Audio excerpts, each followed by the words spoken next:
We are so hyped. So hyped that you stole the intro from me. Oh, yes, that's right. And we are back. Yes. Due to lack of popular demand. And he's stolen my lines as well. Yes, I have Right, indeed. I don't get many moments to shine. That was it. But there's a reason. Why? You're Because I'm just too excited. I am excited about this. Do you know what? So am I. Yes. I'm so pumped at what could be the greatest game of all time. It could be. It could be the best sci-fi game ever released. Sod sci-fi, I'm going to say it. I think this could be the best game ever. If they do it right, then I would agree with you. Definitely. If it's everything that gameplay trailer kind of hinted at, oh my God. Amazing. Oh my God. We are, of course, talking about Star Wars Outlaws. No, because in the presentation when it was live, Yes. the nice Asian man that came on to announce it said, Star Wars Outliners, I think he said. So I'm going with that. Outliners. You just got like a space truck. Space truck simulator. Oh, that was funny though. I was watching it like, I'm pretty sure it's called Outlaws. It's been called Outlaws forever. Everyone's known about this. But yeah, I mean, that, what was it, 10, 12, 15-minute gameplay sort of thing? Yeah. What? It is a combination of awesome sci-fi action set in the Star Wars universe with Red Dead Redemption and Grand Theft Auto vibes. Yes, but including Star Wars, which is one of the best things ever, and hearing all those like authentic sound effects and everything. So much to get hyped about. Let's go through kind of roughly what we know about it and then just share some more schoolgirl excitement as to why that's going to be so cool. And it's funny because we both like linear games. And we always say how much we like linear games. Because they're better. And we always say how much we prefer linear over open world to an extent. Of course. But this is going to be the first open world Star Wars game. And that's amazing. But we're really hyped about that because games like Red Dead and stuff are actually brilliant open world I think games. that's the thing with open world games is that when they're done, when they're executed well, they are just mind-blowingly good. Yeah, fantastic. And they keep you engrossed like a linear game. Because it's a living, breathing, full world. Yes. It has to be full, it has to be dense, and there has to be reasons for these different areas. Totally. It can't just be a road. Yeah, or it can't just be there for the sake of it, with nothing happening. Do you know what I mean? Like these dead, vast open worlds is what I think we don't like. I think what Rockstar have done really well with GTA 5 and Red Dead 2 is the sense of anything can happen at any point. The world itself is almost, the NPCs are living without you. Yeah, you feel like you're actually in a world. Yes. Not just like, oh, look, there's someone programmed to walk backwards and Yeah, forwards. yeah, Do you know yeah. what I mean? Like you see them going around and you know you can go to another town or way far out in the map and sit and watch wildlife do their thing. Do you know what I mean? And then there's the random alive. encounters and problems and stuff that happen with that and side quests that then are led. And that's what I think this is going to be. But to the next level by the look of it. Like it looks so populated. The thing that really blew my mind straight away was obviously you're set on different planets and they're open worlds within that. So there's different cities you can explore and they're obviously connected. But it was when in the trailer when she goes to escape from the Empire, gets in her starship. Yes. And seamlessly flies into space, gets in some dogfights in space. Some TIE fighters. And then warp drives to another planet system. Yeah, that was amazing. Is it going to be that open that there's going to be a system of planets in which you can explore? Yeah, I reckon so. And I hope so, but I hope there's not too many. Do you know what I mean? Yeah. Like, I hope there's enough. Yeah. But I hope that they're either small enough so that they're equally as populated. Yeah. Or that they're bigger but less of. Yeah. Rather than like No Man's Sky where you're just floating through asteroids for your whole life. That is basically, you know what I mean? Space Asteroid Hunter. Yeah. Asteroid Farmer 2000. Yeah. Because that's great. Like, I enjoy No Man's Sky and it's got a place, but it is boring. Like, come on. Like, in terms of, like, it doesn't give you that same sense of that you're playing, like, a story-driven game in which this feels like. Because No Man's Sky is just empty. You just go around and farm I want stuff. to love No Man's Sky. And every time I go to play it, I'm like, yeah, no, it is cool. It is, but I'm totally convincing myself that it's good. Yeah, because you wanted it to be something more, is what I think it is. Yeah. And that's the kind of feeling I feel with a lot of open world games. But Yeah. I'm not getting that from what we just saw here. Like this feels so full. Yeah. And okay, you see like one quest of her like trying to escape that place, or the back end of a quest at least. And it looks really cool. You've got your little like dragon pet. Yes. Which seems to be with you the whole time, so it looks like that's integral to the storyline. Like you're this lady, I can't remember her name and the pet's name, but you've got the don't come to us for the facts. You're this woman and she's got a pet dragon, and it looks like you're going to be using him set in space or something. Have ever heard of Star Wars? I don't know. Apparently it's pretty big. Is that the one with Kirk in it? It was in like 1870s. Spock and Kirk. Oh yeah, that was it. Yeah.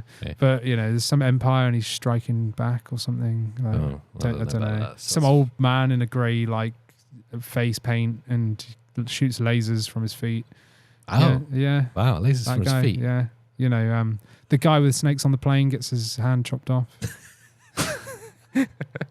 but you know what we're talking about. Yeah. But yeah, it looks really cool with the pet because she like tells him to do stuff. So that bit where they're escaping, it looks like you can approach that in different ways. So you'll be able to play like stealth, or you'll be able to go guns blazing, Han Solo style, and just blast them all, or whatever. With that choice on how you approach things, there is reportedly a reputation system built into it. That would be cool. So there's obviously within the Star Wars lore, there is different kind of factions and groups on different planets. So who you do jobs for as a scoundrel, which is the class that you are, will dictate your reputation system within those groups and how they behave with you. But also, I believe that there's a moral one as well. Yes. Decisions you make. And do you reckon you do like playoffs between the rebels and the Empire? I hope so. So like because you're like a hired gun, aren't you? Yeah. You might maybe get hired by like the Empire or whatever, and then maybe you do jobs for the rebels. And do you know what I mean? That would be quite cool if you're playing off, and that maybe changes your moral compass. Yeah, because that would be quite cool. Like who you siding with more or whatever. Which part are you most excited about with a game like this? Is it the kind of smuggling outlaw part? You're on a planet and you're doing dodgy quests and you can evade, stealth, attack. Or is it the space kind of exploration part, or the dogfighting in space? I think a bit of all of it, honestly, because I've always been a sci-fi nut, and I always feel like a little bit let down with sci-fi stuff. Do you know what I mean? Like, well, I'm totally with you on that. Yeah. And it's like one of my favorite things, but it needs to be done right. And I always feel like it's always on like the back foot. Do you know what I mean? It's always not the AAA standard. And there's obviously exceptions to that. But this looks like it's going to be fully action-packed, real good storyline, which I want. I like following that storyline. I love that you're a scoundrel and that it is like basically the alternative to like Han Solo game. Yeah. And I love that. Yeah, like totally. blasting instead of just going in with a lightsaber and feeling like God. Yeah. Like, do you know what I mean? You're still going to have your blaster, and it looks like you've got different abilities. Like she uses like an overdrive or something on it to get through that guy's shield and stuff. You got your pet, which looks like a good idea to maybe have another alternative way through something if you can figure it out. And then jumping on those like bikes. The bikes, and with the sound. Yeah, it's the sound. And then it's just all of it. And then being able to jump into space. Like I said, it's like Star Fox. Do you know what I mean? Because I love the space like fighting, the dog fights with the TIE fighters and stuff. For me, I've forever wanted a really good space-orientated dogfighting game. Yeah. I just love it. And like you, I'm always bitterly disappointed. Yeah. There was one recently that came out on PS4 and 5, Chorus, I think it was called. All right. Don't think I heard of that one. And it was supposed to be that kind of thing. You're a space fighter, okay, and dogfighting and stuff. It was okay at best. All right. Okay, great. Yeah, it promised a lot, but it really underwhelmed. So seeing that element of the gameplay in this release and seeing how exciting it seemed, how populated space was, debris and asteroids. That's what I really liked, because again, like when you go into No Man's Sky and other stuff like that, okay, it's cool. You're floating through space and there's like planets over there and whatever. But this was like you said, seamlessly enter space, and then there's already like a blown up starship or something there, and you're flying through all the rubble, like chasing down the TIE fighters, like that. I was like, this looks cool. Do you know what I mean? Yeah, totally. And the fact that you can then, warp drive out or whatever, like that would be so cool. And it'd be really cool if you can just fly around and then encounter like enemies in space or whatever, or whether it's going to be just for missions. But if they're touting it as an open world, surely you can do whatever you want. You can enter space when you want, I suppose. Yeah. You know, and go to these different Imagine systems. this for a second. Yeah. Just imagine this, everybody. Red Dead Redemption 2 had something very intriguing built into it. Yes. So you had this awesome open world game. Yeah. Great storyline. Yeah. Massive expanse of what you can do. And then it also had the online mode. Yeah. In which within the same world, Yeah. you can play with other players. Yes. Imagine this. What would it be like as a... That would be cool. Just go into space kind of and stuff. sort of MMO style. Yeah. I don't know if they'd do that though, would they? Maybe. I don't know. I mean, it is Ubisoft. Yeah. So they'll probably try and milk you for everything. Yeah, I mean, there's some online currencies right there. Yeah, exactly. Yeah. Buy more credits. Yes. Yeah. Yeah. It looks like something might happen with Get that. yourself an outfit. Yeah, well, that would be what it is. How about a new starship? That would be sick though. If you could do like online dogfights and stuff like in space. Or if it's only space that's populated and you could go and blow people up. Like, oh, wow. It would be cool if they implemented something like that. I've got a feeling this is going to be single player only, just like a standard. I'm down with that. I wouldn't be disappointed. No, I'm just fully up fantasizing. Yeah. But there's a possibility. We don't know enough about it. So there is still possible, there's no release date yet, as far as I'm aware. No, 2024 they're saying. Yeah. Which is a long time for us to wait and get excited. It's another 6 months at least. Oh, yeah. So we're probably talking about spring, I would imagine. Maybe even later in the year.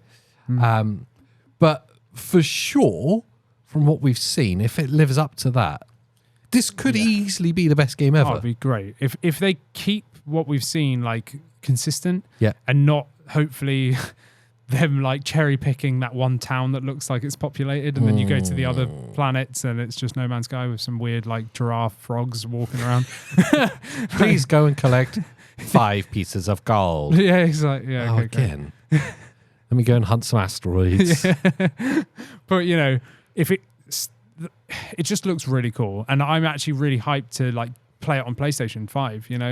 And finally, a game that might actually be worthy of the next generation. And I noticed in the release notes, it's not talked about PS4. Oh, really? I didn't actually look. I should have, because I wanted to bring that up. I may be wrong, but I didn't see it there. I hope it's next gen only. Yeah. Because Xbox have just got rid of the Xbox One now. They've discontinued that like entirely. Thankfully. But PlayStation 4, PlayStation 4 is still kicking around. Sorry to all you that maybe don't have a PS5 yet, but go check out our other podcast. Just get one now already. Yes. I mean, let them make PS5 games exclusively. Well, one surefire way to make sure people buy the PS5 is to stop making the PS4 games. yeah, exactly. Yeah. And then people will have to. Yeah.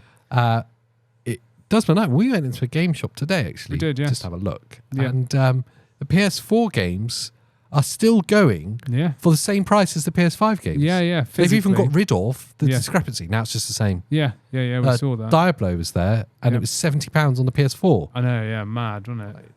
Yeah. Yeah, mad. Get in the seat. I mean, it's worth it, but Yeah, if you could only play it on that. Maybe you've got a PS4 Pro, and then I can kind of understand. Yes, fair play. I mean, to me, they just need to discontinue the PS4 so they can put all the effort in making it as good as it can be for PS5. Yes. Instead of going, okay, we can get the PS5 version good, and now we've got to go to the PS4 and make that playable. No, screw that. Don't even develop that. No. Put all your efforts into the PS5 one and make that even better. The other great thing from a game purist point of view is that it's going to be multi-platform. Yes. It's not exclusive to anywhere, so we'll all get to enjoy it. Yeah, the only kind of bummer is because it's Ubisoft and they suck.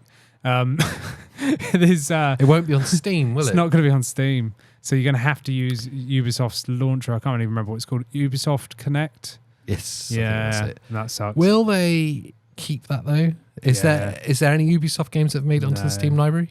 Yeah, I'm pretty sure there's some. But like years after. Yeah, maybe. But it's just them trying to make you do it. It's just kind of annoying because it would be cool to have it on Steam. Imagine it on the Steam Deck. Yeah, that'd be sick. Even though you'd probably be running it like a potato because this looks huge. But it does look huge. But it still would be nice to have that possibility, you know.